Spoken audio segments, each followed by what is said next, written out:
module 4.9, extrémum et sommet. On peut aussi appeler cette partie de module-là analyse de fonctions, parce que vous allez voir, les démarches qu'on va voir dans le module vont nous servir pour analyser les fonctions qu'on va vous proposer. Donc, pour commencer ce module-ci, on va commencer par regarder les différents points qui sont énumérés au début. Là, il y en a plusieurs. Je commence par ça, mais on va y revenir quand on va faire les exemples. Donc, quand on veut analyser une fonction ou trouver les extrémums et le sommet de la fonction, pour commencer, il faut identifier la valeur de h dans la forme d'équation qu'on nous donne. Donc, ce qu'on dit, trouver la valeur de h avec la formule appropriée à la forme de l'équation. Ce que ça veut dire, c'est que selon la forme que j'ai, soit canonique, générale ou factorisée, je vais avoir différentes façons de trouver le h. Dans ce cas-ci, si on regarde déjà le tableau, vous avez déjà 3 façons de trouver le h. La forme canonique, bien, vous le savez, on le dit un peu plus tôt, le h est directement dans la formule, donc je n'ai pas besoin de le trouver ou de faire des calculs pour le trouver. Dans la forme générale, bien là, si j'ai une forme comme ça, je vais devoir remplacer dans ma petite formule que j'ai ici, moins b sur 2a, les valeurs des paramètres pour trouver le h. Donc, j'ai un petit calcul à faire pour trouver le h. Et dans la forme factorisée, vous allez devoir aussi faire un petit calcul en remplaçant les valeurs de x1 et de x2 pour trouver le h. À l'étape 2, ce qu'on me dit, donc on va devoir remplacer x par la valeur de h pour trouver la valeur de k. Donc, on se rappelle, on l'a fait dans la vidéo précédente, dans le 4.8, on l'a fait aussi avant. Quand je cherche la valeur de k et que j'ai la valeur de h, donc je l'ai trouvé juste avant, on vient d'en parler, je peux, avec l'équation, peu importe la forme, trouver quelle valeur je vais avoir pour k.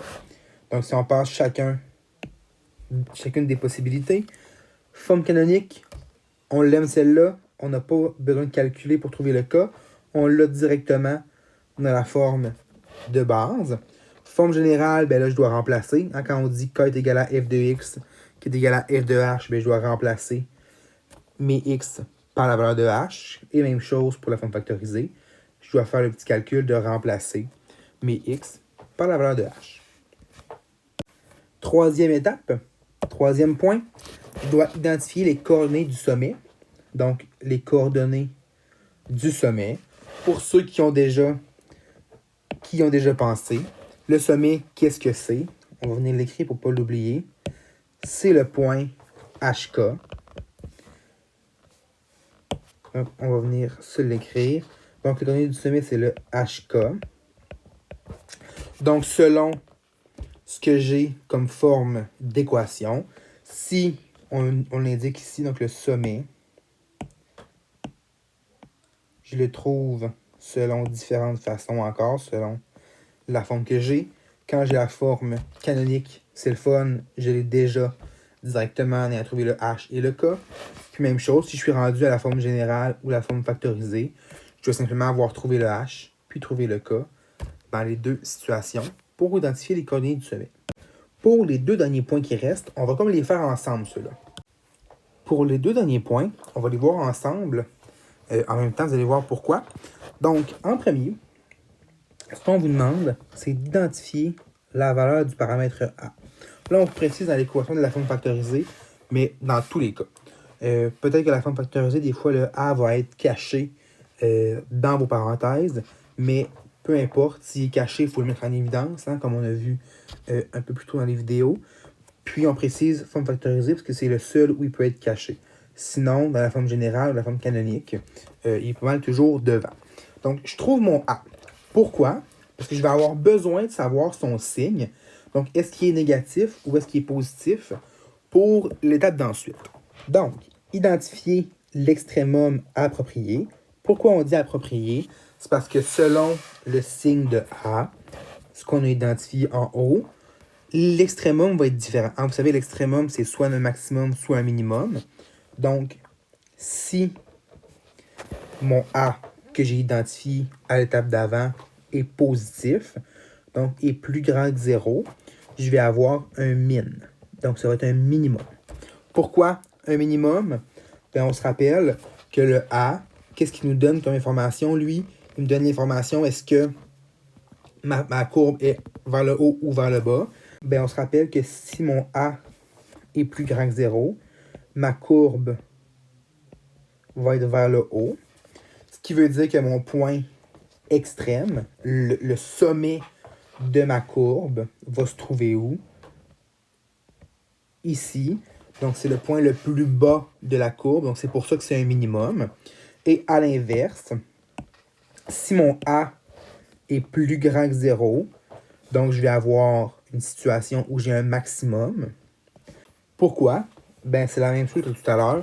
Donc, si mon A est plus petit que 0, ma courbe va être vers le bas.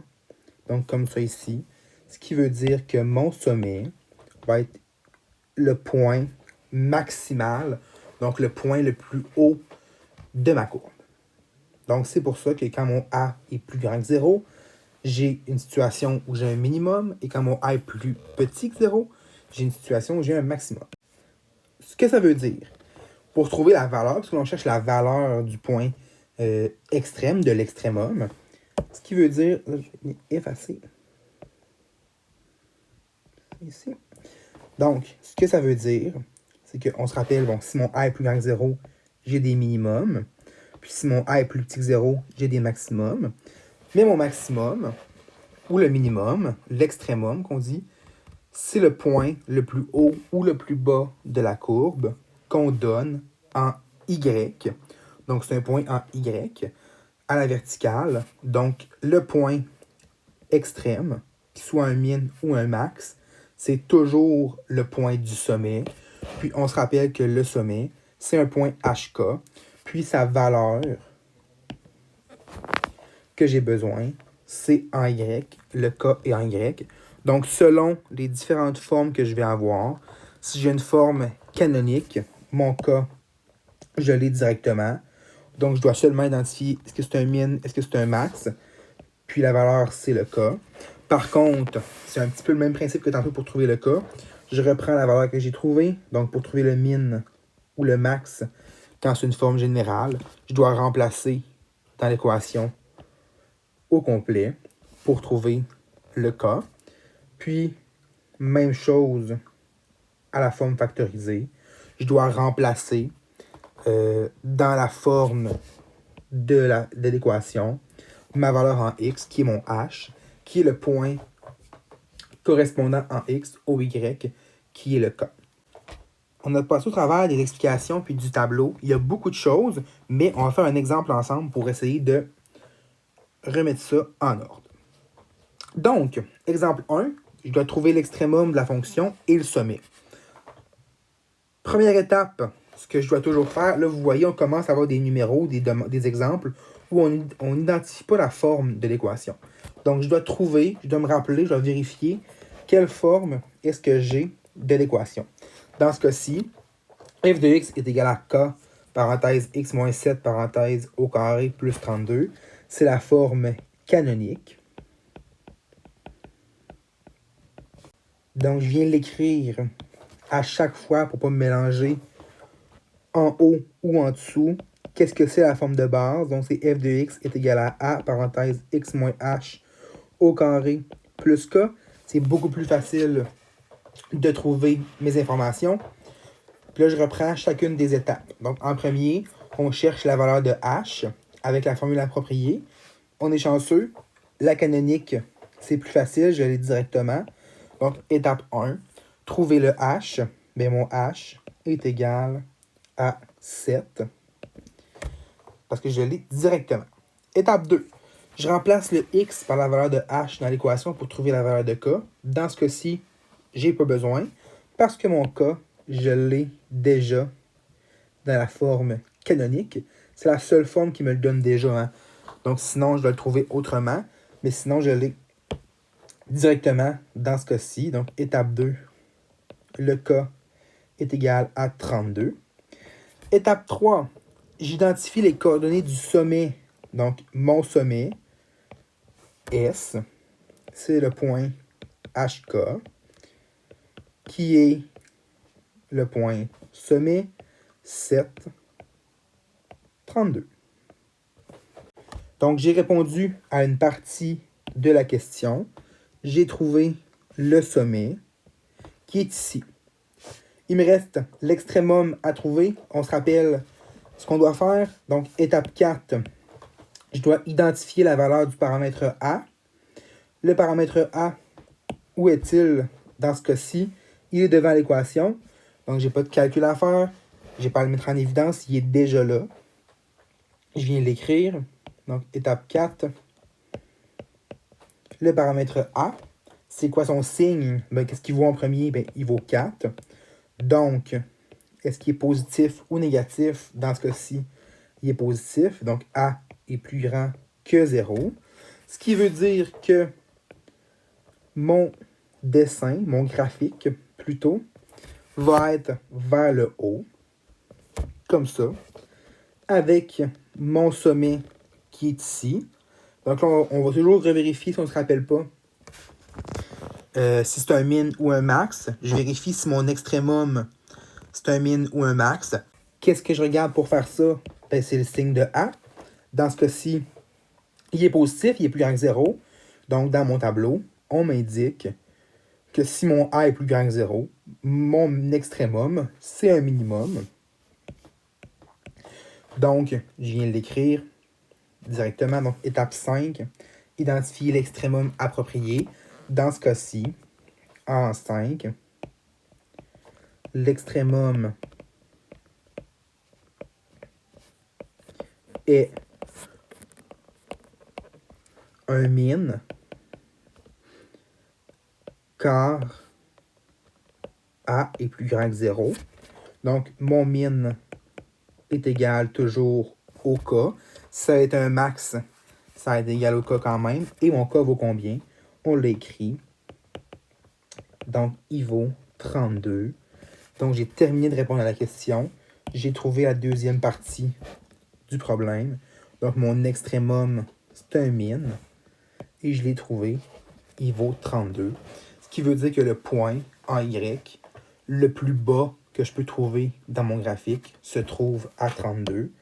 Puis si je viens l'identifier, ben mon sommet, c'est le point HK qui est à 7 en X et à 32 en Y.